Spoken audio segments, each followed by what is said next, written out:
جن روپ بدل لیتا ہے قرآن میں کس جگہ ثابت ہے؟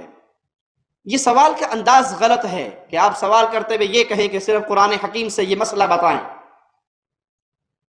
قرآن اور حدیث ہمارے پاس دو چیزیں ہیں جس کے ذریعے ہم شریعت کا علم حاصل کرتے ہیں۔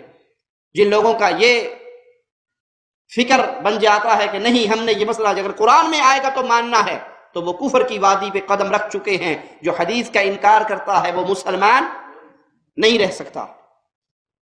قرآن نازل کس پہ ہوا؟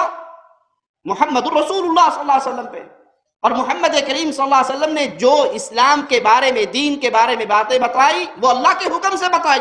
قرآن بھی وحی ہے اور حدیث مصطفیٰ بھی وحی ہے۔ جو حدیث کا انکار کرتا ہے وہ کافر ہے، ملت اسلامیہ سے خارج ہے، اس کا اسلام کا کوئی تعلق نہیں۔ جب سوال کریں تو یہ کریں کہ یہ بات قرآن اور حدیث میں ہے، یہ شریعت اسلامیہ میں ہے، تو شریعت صرف قرآن کا نام نہیں ہے، قرآن اور حدیث یہ ہمارے پاس منبع ہے شریعت محمدیہ علیہ السلام کا۔ اور حدیث میں آتا ہے کہ رسول اللہ صلی اللہ علیہ وسلم نے اپنے اصحاب کو تعلیم دیتے ہوئے کہا اگر اپنے گھر میں سانپ دیکھو تو اس کو فوراً نہ مارو، بلکہ اسے 3 دفعہ وارننگ دو کہ اگر تو سانپ نہیں ہے کوئی اور مخلوق ہے تو پھر یہاں سے چلا جا۔ اس سے ثابت ہوا کہ جنات روپ دھار لیتے ہیں۔